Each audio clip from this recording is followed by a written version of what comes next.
China Motorsport present. All right, I think we're filming, right? So, 2 days ago, I was cruising down to work as I do every day. I always use the highway. I heard this explosion. Bow! As you can see here, my tire is destroyed, like completely obliterated. You see, here's the thing about tires. See this one? Watch my hand. See, that's real pressure. Now watch my hand on this one. Or even the good side, right? So, if you ride like me every day, tires often get soft the more you ride in water and whatnot. Now, there is a way that you can tell when the tire is being too soft that you can't see it. I mean, it doesn't hold the right amount of PSI. You see how this is curved? That's how it's supposed to be. Now, when it's too soft, you have a lump here in the middle. Like it's like this. So it's not that big, but you see your tire has a lump. I actually never, I never pay attention to it. I thought that was how the tire is until I put, this tire recommend 40 PSI. So I put 40 PSI, I took out the drill, usually use around 3 to 2 PSI, and I'm riding, I still feel the skid. I thought maybe my bearing is broken. I checked that, there's nothing wrong with it. So what I end up doing is that I think maybe when I took out the pressure pump, it loses a little bit PSI, and that makes it, lose air. So what I end up doing, I put 44 PSI. Now the recommended PSI is 40 PSI. It's only 4 PSI. When I took out the pump, it loses a little bit of air, which is, I do that for all my motorcycles. This one also, this is 38 PSI, rear recommendation, but I put 42 PSI. When I took out the pump, it loses air. And the front one for this one is 32 PSI. I put 36 PSI. When I took out the pump, it loses a little bit of air. So technically, I'm trying to preserve as much air as possible instead of losing air. And I try going slow until I become more aggravated. So this is holding up well because this is a brand new bike. But nothing wrong with it. This guy right here has been working for a year now.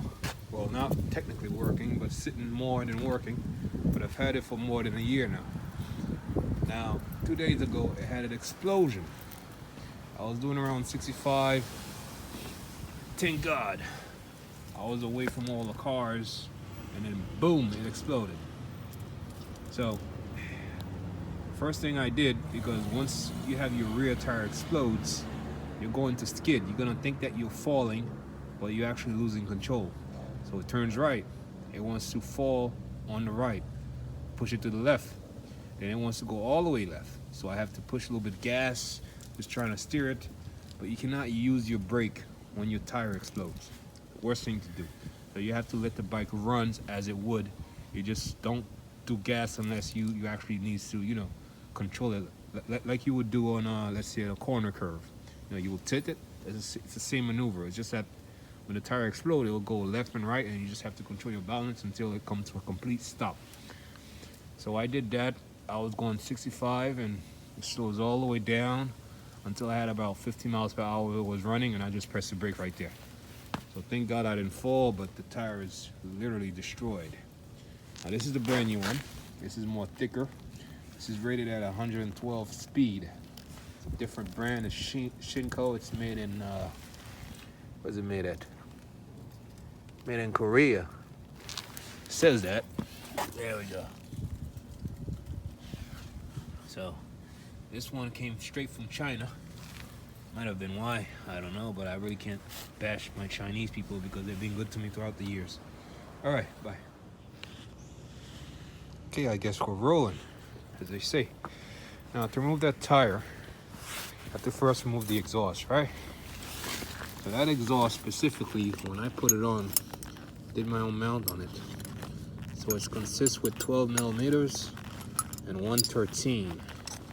Now, I don't have 13, but I have something close of it.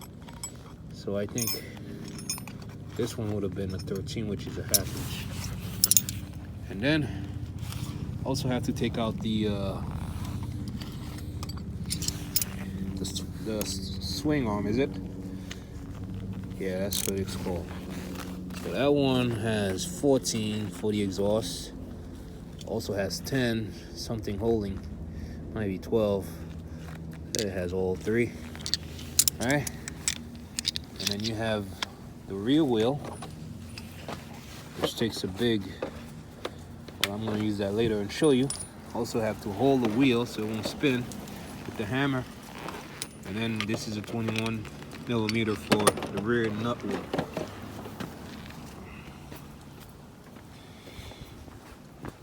Now, I got a little time to do this, not all day actually, because I have to go to the tire shop, pay a guy to do it for me because it's a brand new tire. Worst thing I want to do is try to do it myself and messed up.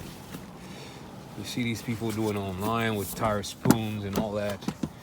That's the worst way you can do this.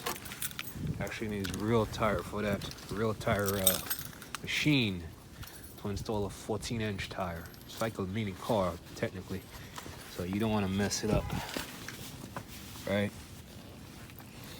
All right, now I'm going to attempt to do what I used to do, if I still remember how to do these things. Nope. 14, that's for that. This is the 12, that's for that. All right, first I disconnect this guy. I forgot. Well, maybe I can use this.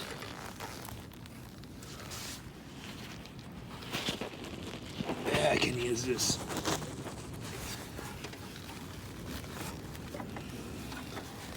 Just that I need this guy as much alive as possible. I don't want to waste too much time filming, so I'm gonna use this.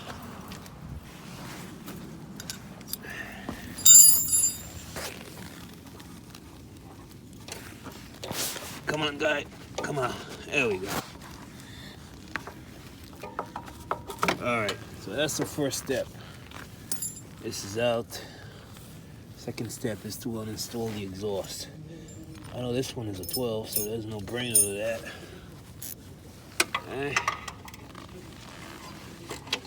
This was easy. Too easy, in fact. I think it was waiting for me to take it out.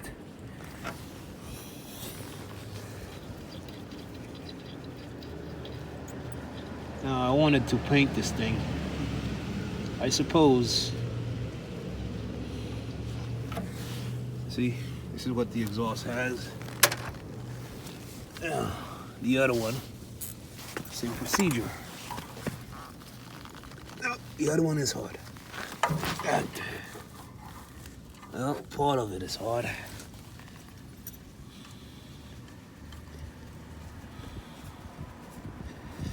You don't want to use impact drill on these things, because this is made in China. Their metal is not the quality metal that Harley-Davidson uses. Right?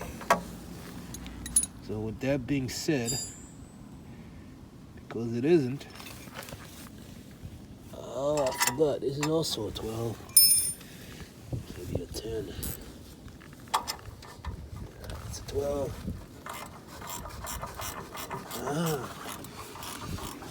Did have this change all the way to 12. No longer uses the 13. I thought I was using the 13.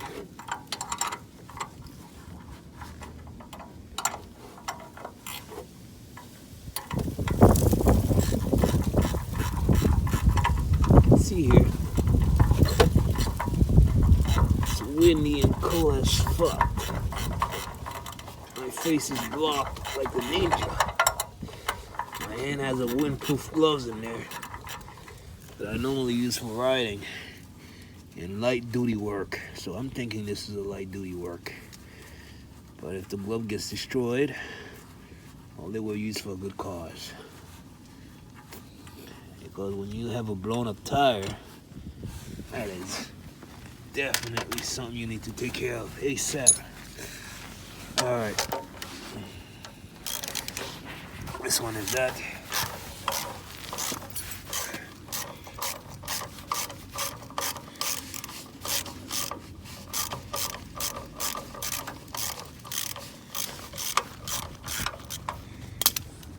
Okay. Now the way this exhaust is set up, it's got a washer, right? Gives a little space. There we go.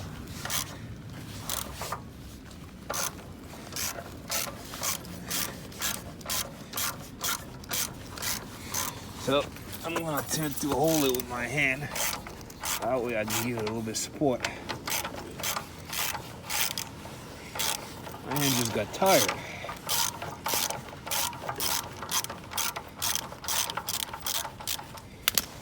Alright. Now that washer is coming out, maybe not. And then boom, exhaust is out. Yeah. Gotta remove the brake now. This is 12 mils and 10 mils. So I have to find out which is 10 and 12. Maybe the old 10s and the old 12s, who knows. So we got the shock going, right? First is the brake shoe. Yeah. That's the part you want to remove. Well, first things first, before all that, before I remove the swing arm, I gotta make sure that I remove the tire, or at least I loosen it. That's what I want to achieve here. So now we bring in the big guns. This tire technically is supposed to be torqued by 94 foot-pound. I did that. Not sure if the torque changes. But when you're using a torque wrench and you undoing something with it, you actually need to set it high instead of low, because you end up breaking it when it's too low. So make sure I'm doing the same thing at 94. Alright, 94 right here. Not even 94. I don't know. Alright, this is 21 mil.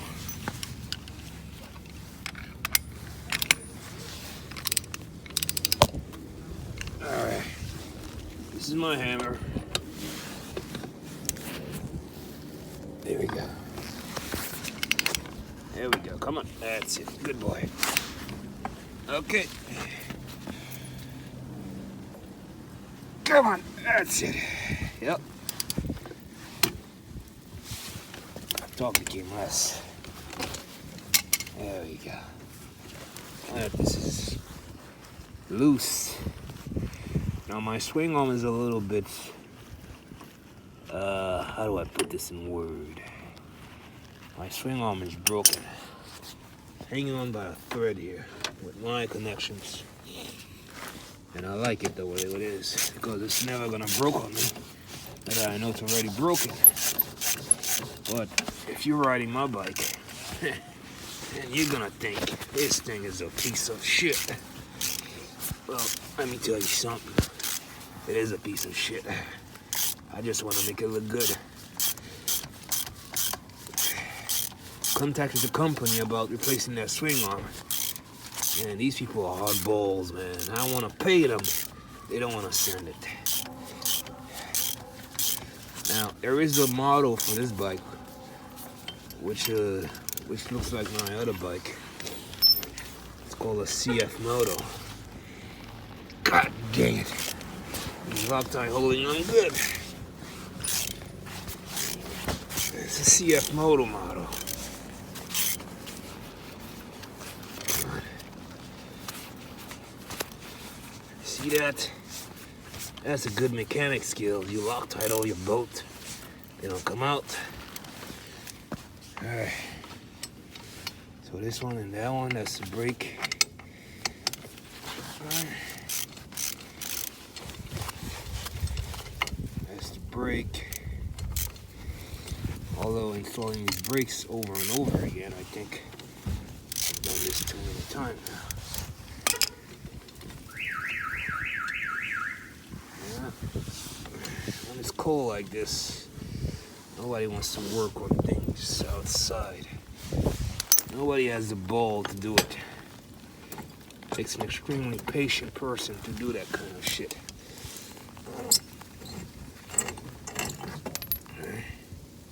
Don't worry, this is like that. I was already broken at a highway speed, so there's nothing I can do for it that I haven't already tried. So, this guy right here is my brake. Alright.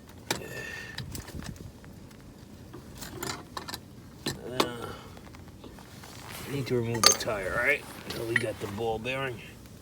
This goes here. There we go. Move this out of the way. Hold it from here. That's it. That's how you remove a tire. That's not how you remove a tire, but that's how my tire is removed. Now, can't leave these tools out, because I'm gonna invite thieves when I do that. So most of them are gonna go back to where they're supposed to be, and that's about it. I'm not filming you, I'm filming